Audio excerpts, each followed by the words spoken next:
नमस्कार, जय जोहार। आप देख रहे हैं ट्राइबल एक्सप्रेस और मैं आपके साथ हरीश सिंह पूसा। 18 सितंबर 1957 में स्वतंत्रता सेनानी अमर शहीद महाराजा शंकर शाह कुंवर रघुनाथ शाह बलिदान दिवस ग्राम बमनी भीमलाट मायल नगरी उकुआ में मनाया गया। वहीं उकुआ में कार्यक्रम के मुख्य अतिथि बैहर विधानसभा क्षेत्र के विधायक संजय विके एवं अध्यक्षता श्री धन सिंह धुर्वे जी के द्वारा किया गया। वहीं मुख्य वक्ता के रूप में आदिवासी लेखक डॉक्टर जितेंद्र मीना ने कहा, आदिवासी हिंदू नहीं हैं, आदिवासियों की पहचान पीला है, परंतु कुछ लोग हमें नारंगी रंग थोपना चाहते हैं। आदिवासी प्रकृति पूजक है और उनका अलग अलग रीति रिवाज, नेम सेन, भाषा, संस्कृति, परंपराएं हैं जो हिंदू धर्म से अलग है, जिसे हम आदिवासियों के ऊपर थोपना चाहते हैं। इसी अवसर पर डॉक्टर जितेंद्र मीना द्वारा लिखित भारत निर्माण में आदिवासी नामक पुस्तक का भी विमोचन किया गया। देखिए क्या क्या कहा आदिवासी लेखक डॉक्टर जितेंद्र मीना ने। ट्राइबल एक्सप्रेस के लिए पीके तारम की रिपोर्ट। 168 साल पहले इसी 18 सितंबर को उन्हें तोप से उड़ा दिया गया। उनके बाद में महारानी फूल कुंवर ने, मान कुंवर जी ने उस लड़ाई को जिंदा रखा और वो लड़ाई आज तक हमारे लोग लड़ते आ रहे हैं। वो लड़ाई वही है जो हमारे पुरखे तब लड़े थे और उसे आज आप की तारीख में आप लड़ रहे हैं। वो लड़ाई गोंडवाना के सपने को पूरा करने की लड़ाई है। वो लड़ाई हमारे जल, जंगल, जमीन को बचाने की लड़ाई है। आज की तारीख में जिस तरीके से हमारे जल, जंगल, जमीन पर, हमारी भाषा पर, हमारी संस्कृति पर हमला हो रहा है, वही लड़ाई आज की तारीख में हमको लड़ने की जरूरत है। साथियों, आप सब लोग देख रहे होंगे कि किस तरीके से पूरे देश भर में आदिवासियों की जमीनों को छीना जा रहा है। कहीं पर टाइगर रिजर्व बनाया जा रहा है, कहीं पर बड़े बड़े बांध बनाए जा रहे हैं, कहीं पर सोने की खदान है, कहीं पर जो है हीरे की खदान है और कहीं पर किसी और चीज की खदान है और अलग अलग नामों से वो खदानों के माध्यम से हमारी जमीनों को लगातार छीनने का कोशिश लगातार अलग अलग लोग करते रहे, अलग अलग पार्टी की सरकारें करती रही है। ये बात को कहना, सुनना इसलिए जरूरी है कि असल में आदिवासियों की पहचान अगर किसी चीज से है तो वो इस जमीन से है। जिस दिन हमसे हमारी जमीन छीन ली जाएगी, ये समझ लीजिए हमसे हमारी पहचान खत्म कर दी जाएगी। आज वो सारे लोग अलग अलग तरीके से आपके बीच में आते हैं। किसी पार्टियों का नाम लेने की जरूरत नहीं है, किसी व्यक्ति का नाम लेने की जरूरत नहीं है, लेकिन हम सब लोग जानते हैं कि कैसे करते करते जो सिलसिला हमारी जमीन को लूटने का अंग्रेजी हुकूमत के दौर से शुरू हुआ था, वो लगातार आज भी जारी है। ये कतई नहीं भूलना चाहिए कि वो जमीन ही नहीं लूट रहे, हमसे हमारी पहचान भी छीनने की कोशिश कर रहे हैं। अभी हमारे साथी ने हमसे पहले एक बात कही थी, उन्होंने जो है सांसद राजकुमार जी के बारे में बात कही। मैं आपसे एक बात कह देना चाहता हूं और वो बात कहना इसलिए ज्यादा जरूरी है क्योंकि वो बात हमारी पहचान से जुड़ी हुई है। आज हमने अपने सर पर यह पीला गमछा डाला हुआ है। पीला इस किताब का कलर भी है। पीला हमारे जो सुबह के सूरज का रंग भी है। हमारे खेतों में जो धान उगता है, जो शुरुआती पौधा उगता है, उसका रंग भी पीला है। पीला हमारी पूरी पहचान से जुड़ा हुआ है। लेकिन जिस तरीके से हमारे ऊपर एक दूसरा रंग जो नारंगी किस्म का, उसको थोपने की कोशिश लगातार की जा रही है। वो लोग नहीं चाहते कि हमारी संस्कृति, हमारी पहचान, आज जिस देवी देवता की पूजा हम करते हैं, जिस पुरखे को हम मानते हैं, आज की तारीख में देख लीजिए उस पुरखे के साथ किस तरीके की ज्यादती हो रही है। कुछ लोग कुछ नागपुर से चलते हैं, कुछ बाहर से आते हैं और वो हमसे हमारे पुरखों को छीनने की कोशिश भी कर रहे हैं।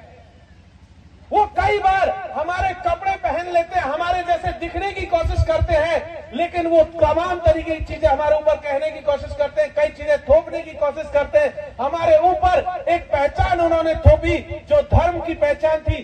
जमीन के बाद दूसरी अगर कोई कोई लड़ाई हमारी है तो हमारे अपनी संस्कृति की, धर्म की पहचान की लड़ाई है, जिसको आज की तारीख में कुछ लोग हमें हिंदू कह देते हैं, कुछ मुसलमान कह देते हैं, कुछ ईसाई कह देते हैं, कुछ जैन और बौद्ध कह करके हमारी ओरिजिनल जो आदिवासी पहचान है उसे खत्म करने की साजिश कर रहे हैं। वो जानते हैं कि हम आदिवासी इस धरती पर किसी भी धर्म के आने के पहले वाले लोग हैं, हम धर्म पूर्वी लोग हैं। ये तमाम धर्म तो बहुत बाद में आए हैं।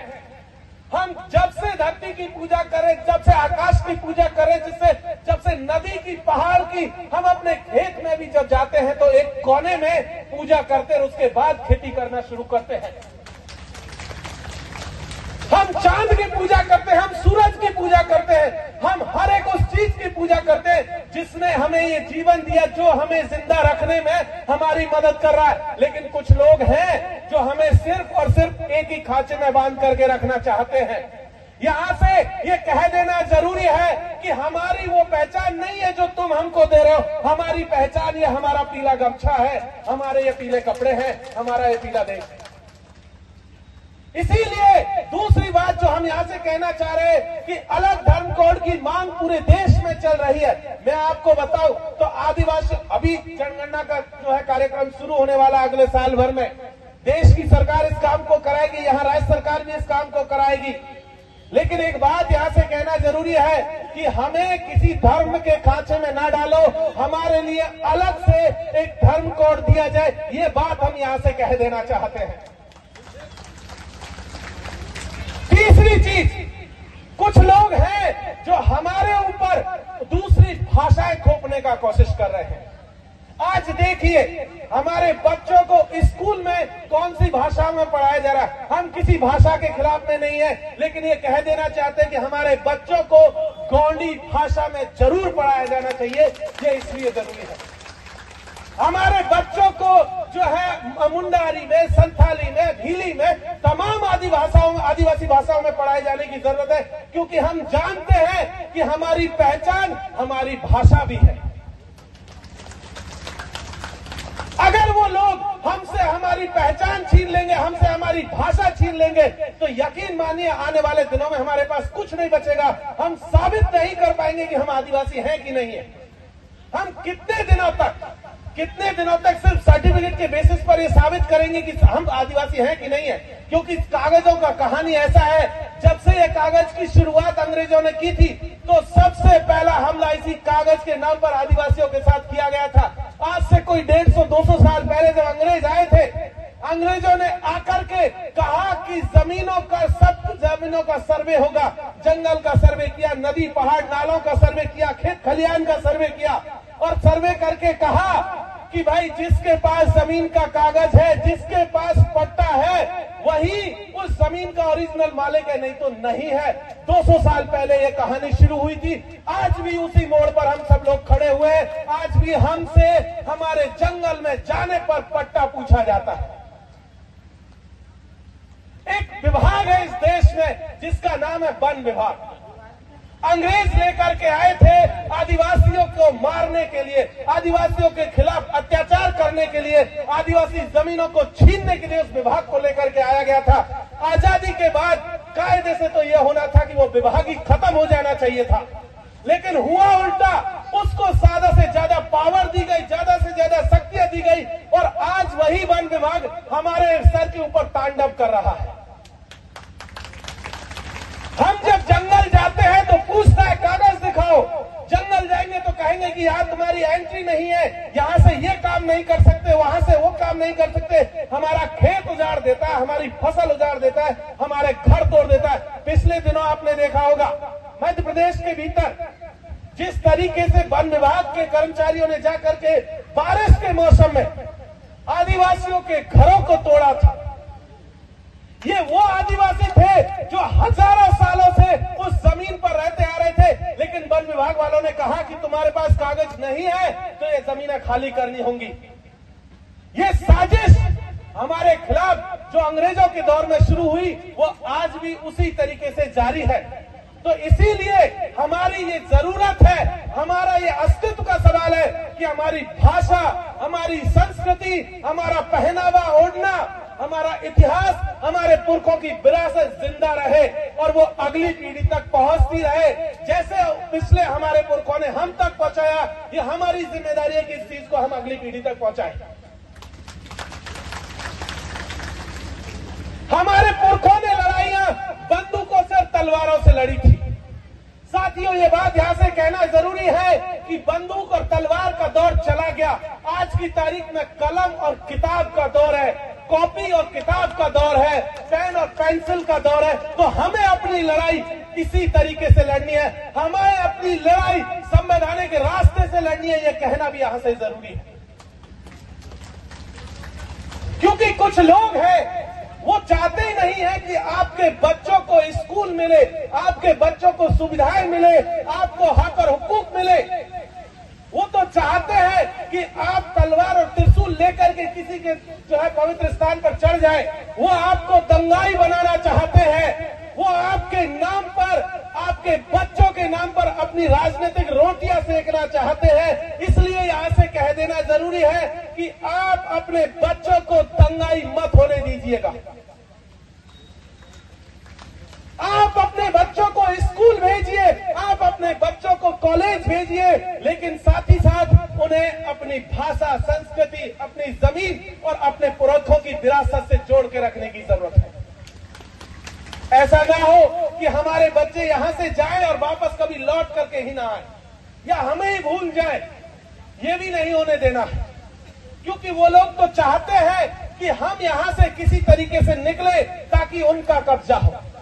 हमें वो कब्जा नहीं होने देना है। इसलिए यहां से ये सारी बातें कहने की जरूरत है।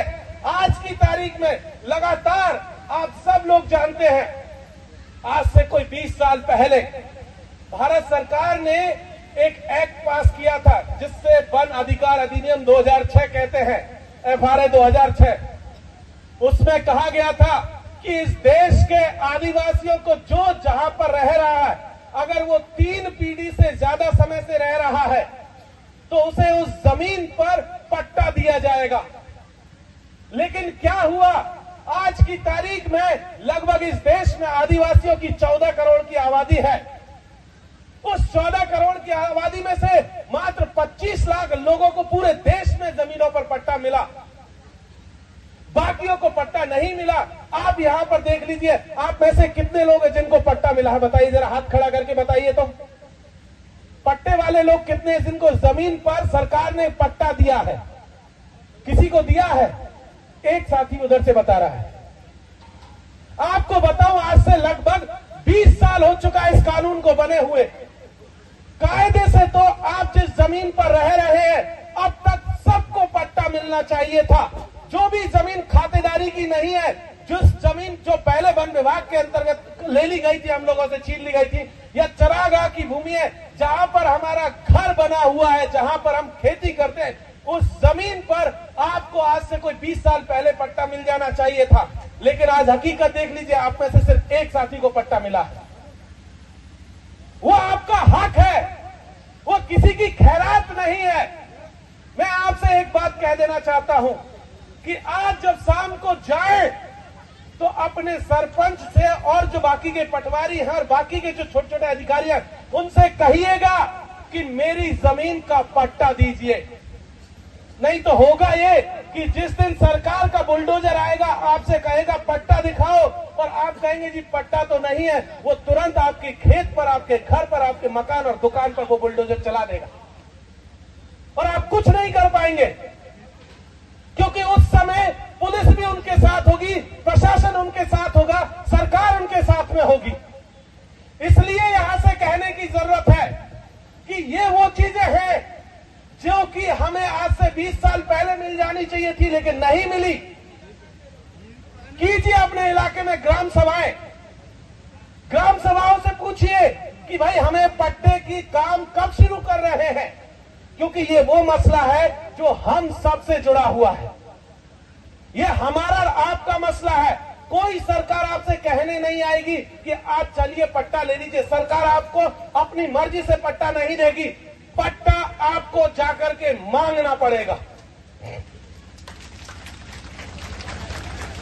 पट्टा आपको मांगना पड़ेगा, नहीं तो आपको घर बैठे कोई पट्टा देने नहीं आने वाला है। ये पट्टे का मतलब आप समझ लीजिए, आप अपनी जमीन को बचाने का एक रास्ता निकाल रहे हैं, नहीं तो सरकार आपको कब खाली कर देगी कोई पता नहीं है। और मध्य प्रदेश की सरकार तो आदिवासियों को उजाड़ने के मामले में ज्यादा बदनाम है, इसने तो सबसे ज्यादा पट्टे खारिज किए हैं। आपको एक और बताऊं, आपका पड़ोसी प्रदेश छत्तीसगढ़ में आदिवासियों ने पिछले 1.5-2 सालों में एक जिले के भीतर जो पट्टे के लिए आवेदन दिए थे, वो सारे का सारा पट्टे के जितने भी आवेदन आए थे, जितने भी फॉर्म आए थे, कंप्यूटर में जितनों की भी एंट्री हुई थी, वो सारे के सारे गायब कर दिए। कह दिया कि डेटा ही करप्ट हो गया हमारा। तो आप बताइए पूरे प्रदेश में किस तरीके की सिचुएशन चल रही है। इसलिए ये लड़ाई लड़ने की जरूरत है। एक चौथी बात मैं आपको बता देना चाहता हूं कि आज की तारीख में जैसे आपको जमीन पर पट्टा नहीं दिया गया, इसी तरीके से आपके बच्चे जब पढ़ लिख करके, आपके बहुत सारे साथी हैं, कर्मचारी साथी हैं, कर्मचारियों को जो नौकरियां मिल रही हैं, जिस आरक्षण की बदौलत वो नौकरियां मिल रही हैं, आज की तारीख में पूरे देश में आरक्षण के ऊपर भी हमला हो रहा है। गैर आदिवासियों को आदिवासियों की कैटेगरी में शामिल किया जा रहा है। आपके पड़ोस में महाराष्ट्र है, बंजारा और धनगर समाज को वहां पर जो है आदिवासी बनाने की कोशिश चल रही है। झारखंड के भीतर कुर्मी और महतो समाज को आदिवासी बनाने की कोशिश चल रही है। हम सब ने देखा आज से 2 साल पहले से मणिपुर के भीतर किस तरीके से मैतेई समाज को आदिवासी बनाने की कोशिश हुई। हिमाचल और जो है आपका उत्तराखंड के भीतर वहां पर ब्राह्मण्स को और ठाकुरों को जो है आदिवासी बना दिया गया। जम्मू कश्मीर में भी यही किया गया। गैर आदिवासियों को आदिवासी बना करके आपकी नौकरियों पर डकैती की जा रही है। एक तो सरकारी नौकरियां पहले से ही नहीं है, जो थी वो सारी की सारी प्राइवेट कर दी सरकार ने। रेल बेच दिया, सारे के सारे जो है बैंक बेच दिया और सरकारी नौकरियां कर दी। और एक और चीज चल रही है सरकार में, तो सरकार ने पिछले 5-7 सालों से एक और नया तरीका निकाला आरक्षण को खत्म करने का। वो क्या करते हैं, कोई परीक्षा नहीं लेते, कोई इंटरव्यू नहीं लेते, सिर्फ पॉलिटिकल सिफारिश पर, किसी नेता की सिफारिश पर वो बड़े बड़े लोगों को सीधा जो है secretary, joint secretary, director, IAS से भी ऊपर की नौकरियां दे रहे हैं। और पिछले 8-7 सालों में आप देखेंगे तो सैकड़ों लोगों को इसी तरीके से नौकरियां दे दी गई। ये वो नौकरियां थी जो आपके समाज की नौकरियां थी, आपके बच्चों को मिलने वाली नौकरियां थी, और वो लगातार हर फील्ड में यही करते जा रहे हैं। इसलिए साथियों, जब हम लोग अपनी लड़ाई लड़ रहे हैं, अपनी पहचान की, अपने संसाधनों की, अपनी जमीन की, जंगल की, नदी और पहाड़ की बचाने की लड़ाई लड़ रहे हैं, तो हमें अपने नौकरियों को बचाने की भी लड़ाई लड़ने की जरूरत है। अन्यथा होगा ये कि अभी तो आप मेहनत करें अपने बच्चों को पढ़ाने लिखाने की, और जब वो इस काबिल बनेंगे कि नौकरी ले, तब तक पता चलेगा कि सरकार ने सारी की सारी नौकरियां ही प्राइवेट कर दी। ऐसा ना हो जाए, इसलिए हमें सचेत रहने की जरूरत है, क्योंकि हमारा मसला हमारे पुरखों के साथ जुड़ा हुआ है। और इस देश में तमाम किस्म के लोग हैं जो हमारे नाम के साथ भी बहुत खेल खेल रहे हैं। कुछ लोग हमें वनवासी कहते हैं, कुछ लोग हमें बर्बर असभ्य कह देते हैं, कुछ लोग हमें जंगली कह देते हैं, लेकिन यहां से कह देना जरूरी है कि हम आदिवासी हैं और आदिवासी के अलावा दूसरी कोई पहचान हमारी नहीं। पूरा कश्मीर से लेकर के कन्याकुमारी तक, गुजरात से लेकर के मिजोरम तक, पूरे देश के आदिवासी यही बात कह रहे हैं कि हम सब एक है। और अभी यहां नारा लगा था, एक तीर एक कमान, आदिवासी एक समान। तो अब जरूरत है कि ऑल इंडिया लेवल पर पूरे देश के आदिवासियों को एकजुट होने की, ताकि हम लड़ाई को मजबूती से लड़ सके। बालाघाट में जो लड़ाई चल रही है उसे राजस्थान का आदिवासी वहां लड़े, दिल्ली का आदिवासी दिल्ली में लड़े, मणिपुर का आदिवासी मणिपुर में लड़े, और उसी तरीके से मणिपुर की लड़ाई हम यहां लड़े, राजस्थान और गुजरात और देश के दूसरे हिस्सों में भी लड़े। तो साथियों, मैं यही बात कह करके अपनी बात को खत्म करूंगा कि अब वक्त है कि हम अपने पुरखों से जुड़े, क्योंकि यही पुरखों ने जो रास्ता दिखाया था उसी रास्ते पे चलते हुए हम यहाँ तक पहुंचे हैं। अब हम अपनी आगे आने वाली पीढ़ियों को उनका बताया हुआ रास्ता बताएं, हम अपना इतिहास बताएं, अपने पुरखों की विरासत को बचाएं कि भाई किस तरीके की लड़ाइयां हमारे पुरखों ने लड़ी थी और उस लड़ाई को आगे ले जाने की जरूरत है। यही बात कहकर के मैं आपको सभी का शुक्रिया अदा करता हूं। लेकिन एक चीज और, मैं स्पेशल शुक्रिया अदा करूंगा भुवन जी गोराम साहब का कि उन्होंने आप सबके बीच में मुझे बुलाया, आप सबसे मुझे परिचय कराया। कि स्पेशल शुक्रिया आपका कि आप सब आप मेरे परिवार के सदस्य हैं, मैं आप ही के परिवार का एक बच्चा हूं। आप सबके तरह से मैं भी आदिवासी समाज से आता हूं, मीणा समाज से आता हूं और इसी तरीके की लड़ाइयां जैसी आप लड़ रहे हैं, राजस्थान का आदिवासी भी उसी तरीके से लड़ रहा है और वो भी आपके साथ आपकी लड़ाई में खड़ा हुआ है। गुजरात का आदिवासी भी आपके साथ में खड़ा हुआ है, झारखंड और छत्तीसगढ़ का आदिवासी आपके साथ में खड़ा हुआ है। यही बात कहकर के मैं अपना आप सबका शुक्रिया अदा करूं। बहुत बहुत